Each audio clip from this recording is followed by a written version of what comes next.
Okay, நாம இப்போ இந்த வீடியோவில் எதை பற்றி பார்க்க போகிறோம் அப்படின்னா சேயோ நடப்பு 365 உடைய கரண்ட் அஃபேர்ஸ் சீரீஸில் மார்ச் 18-19க்கான நடப்பு நிகழ்வுகள் தான் பார்க்க போகிறோம். என்னென்ன முக்கியமான டாபிக் இருக்குது அப்படின்னு பார்க்கலாம்.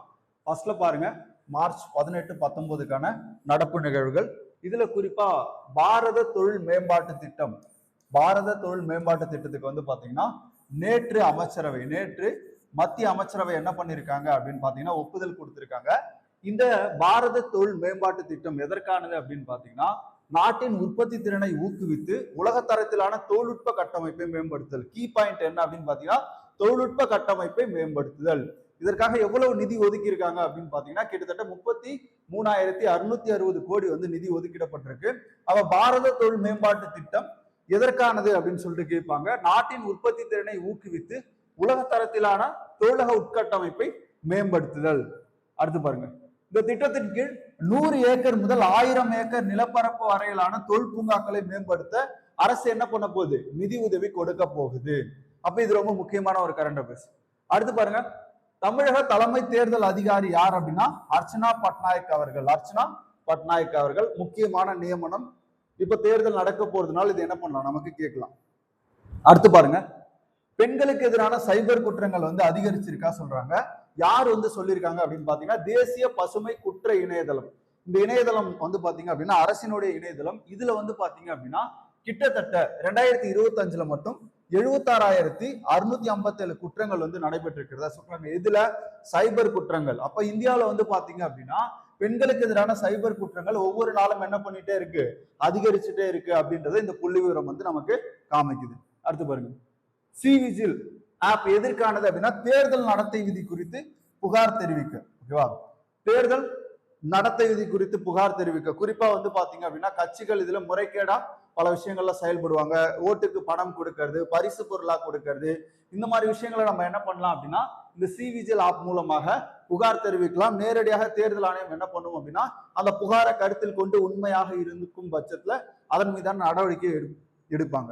அடுத்து பாருங்க, 2033க்குள்ள அனைவருக்கும், நாட்டில் உள்ள அனைவருக்கும் மருத்துவ காப்பீடை வந்து உறுதிப்படுத்துறதுக்கா யார் சொல்லியிருக்காங்க அப்படின்னா நிர்மலா சீதாராமன் நிதியமைச்சர் அவர்கள் சொல்லியிருக்காங்க. அப்ப கேட்பாங்க, அனைவருக்கும் மருத்துவ காப்பீடு அப்படின்றது எந்த ஆண்டுக்குள்ள நம்ம இலக்கு வச்சிருக்கோம் அப்படின்னா 2033. அடுத்து பாருங்க, பாரத் டாக்ஸி யாரால் தொடங்கப்பட்டிருக்கு அப்படின்னா கூட்டுறவுத்துறை இயக்கம் மூலம் தொடங்கப்பட்டிருக்கு. நம்முடைய கூட்டுறவுத்துறை மூலமாக இந்த பாரத் டாக்ஸி அப்படின்றது தொடங்கப்பட்டிருக்கு. எந்த துறை அப்படின்னு கேட்பாங்க, கூட்டுறவுத்துறை. கிட்டத்தட்ட 8 கூட்டுறவு நிறுவனங்கள் இணைஞ்சு வந்து என்ன பண்றாங்க அப்படின்னா இந்த பாரத் டாக்ஸி அப்படின்ற சேவையை அறிமுகப்படுத்திருக்காங்க. எப்போ அப்படின்னு பாத்தீங்கன்னா 2026 பிப்ரவரி 5ல அறிமுகப்படுத்திருக்காங்க. ஏன் நம்ம இதை இப்போ பாக்குறோம் அப்படின்னா அதனுடைய பயனாளிகளுடைய எண்ணிக்கை வந்து பாத்தீங்கன்னா அதிகரிச்சிருக்கு. அதுக்காக தான் நம்ம இப்போ இதை பாக்குறோம். இதுவரை வந்து பாத்தீங்கன்னா 21.3 லட்சம் பேர் வந்து பாத்தீங்கன்னா இதுல என்ன பண்ணிருக்காங்க, பதிவு செஞ்சு இந்த டாக்ஸியை பயன்படுத்தி இருக்காங்க. அப்ப இது வந்து பாத்தீங்கன்னா 8 கூட்டுறவு நிறுவனங்கள் மூலமாக நடத்தப்படக்கூடியதான் இந்த பாரத் டாக்ஸி அப்படின்றது. இப்போ இது வந்து பாத்தீங்க அப்படின்னா ஒரு சில நகரங்களில் மட்டுமே செயல்பாட்டுல இருக்கு. இது வந்து பாத்தீங்கன்னா முழுக்க அரசினுடைய கூட்டுறவுத்துறை நிறுவனங்களால் இயக்கப்படுது. ரொம்ப முக்கியமானது. அடுத்து பாருங்க, சாதி செயலி. ஓகேவா, சாதி செயலி எதற்காக அப்படின்னு பாத்தீங்கன்னா போட்டித் தேர்வுக்கு தயாராகும் மாணவர்களால் மத்திய அரசால் வடிவமைக்கப்பட்ட ஒரு செயலி சாதி செயலி. எடுத்துக்காட்டா என்னென்ன மாதிரி எக்ஸாம்லாம் நம்ம இதுல ப்ரிப்பேர் பண்ணலாம் அப்படின்னு பாத்தீங்கன்னா ஐஐடி, எய்ம்ஸ் போன்ற எக்ஸாம்களுக்கு நம்ம என்ன பண்ணிக்கலாம், இதுல ப்ரிப்பேர் பண்ணிக்கலாம். அமைச்சகம் பாருங்க, கல்வி அமைச்சகமும் பிளஸ் வந்து பாத்தீங்கன்னா கான்பூர் ஐஐடி 2 பேரும் இணைந்துதான் வந்து பாத்தீங்க அப்படின்னா இந்த செயலியை உருவாக்கி இருக்காங்க. அப்ப இந்த செயலியை உருவாக்கிய அமைச்சகம் எது அப்படின்னு பாத்தீங்கன்னா கல்வி அமைச்சகம். அதனோடு தொடர்புடைய நிறுவனம் எதுன்னு கேட்டாங்கன்னா கான்பூர் ஐஐடி. அடுத்து பாருங்க, 11வது கட்ட அகழ்வாய்வு வந்து எங்க தொடங்கியிருக்காங்க அப்படின்னா கீழடி எங்க இருக்கு அப்படின்னா சிவகங்கை மாவட்டத்துல அமைஞ்சிருக்கு. அடுத்து பாருங்க, தேசிய புவி பாரம்பரிய தலமாக கலிஞ்சார் கோட்டை வந்து பாத்தீங்கன்னா அறிவிக்கப்பட்டிருக்கு. தேசிய புவி பாரம்பரிய தலமாக சமீபத்தில் அறிவிக்கப்பட்ட கோட்டை எது அப்படின்னு கேட்பாங்க, கலிஞ்சர் கோட்டை. இது அறிவிச்சது வந்து பாத்தீங்கன்னா புவியியல் ஆய்வுத்துறை வந்து அறிவிச்சிருக்காங்க. ஓகே, இது எங்க இருக்கு அப்படின்னு பாத்தீங்கன்னா உத்தரப்பிரதேசத்துல பண்டா மாவட்டத்தில் அமைஞ்சிருக்கக்கூடியதான் இந்த கலிஞ்சர் கோட்டை அப்படின்றது ஒரு முக்கியமான கோட்டை. வரலாற்றுல நம்ம படிக்க போகக்கூடிய முக்கியமான கோட்டை.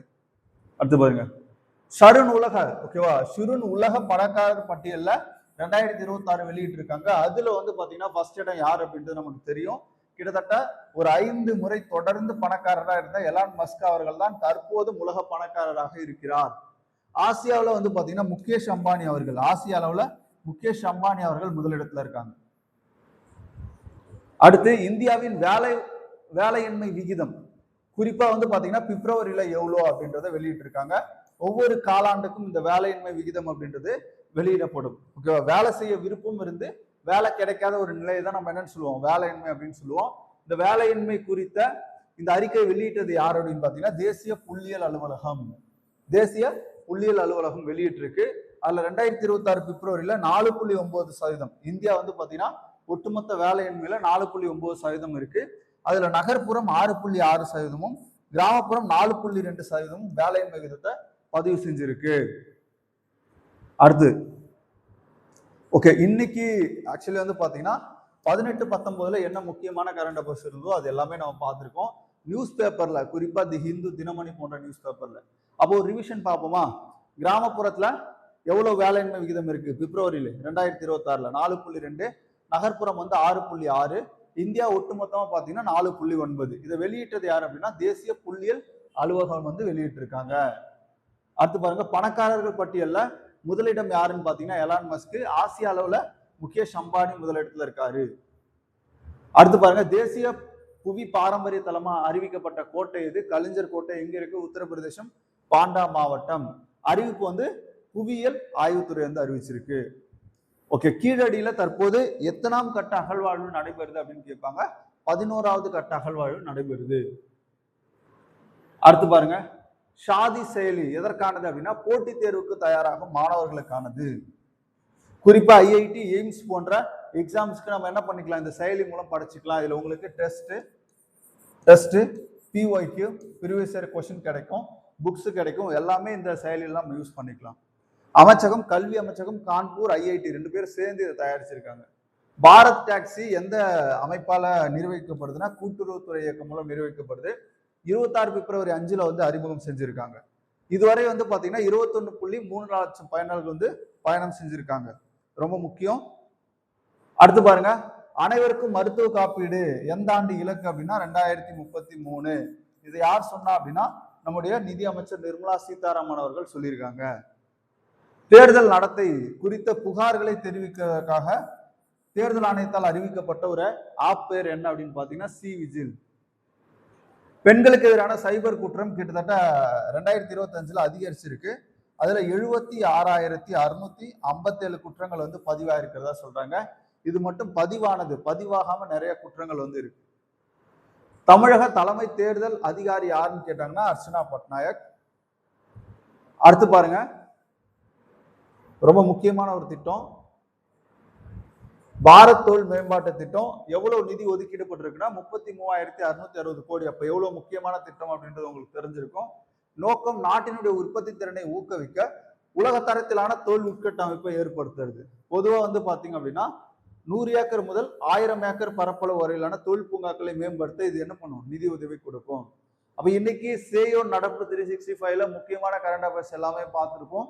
அடுத்தடுத்து கரண்ட் அஃபேர்ஸ் உங்களுக்கு வந்து பாத்தீங்கன்னா கண்டிப்பா தேவை. இந்த மாதிரி பிரிமினரி கம் மெயின்ஸுக்கு ஏற்ற மாதிரி அப்படின்னா நம்மளுடைய சேனலை சப்ஸ்கிரைப் பண்ணி வச்சுக்கோங்க. உங்களுக்கு வந்து பாத்தீங்க அப்படின்னா நம்ம கொடுக்குற அப்டேட் அப்படின்றது வந்துகிட்டு இருக்கும்.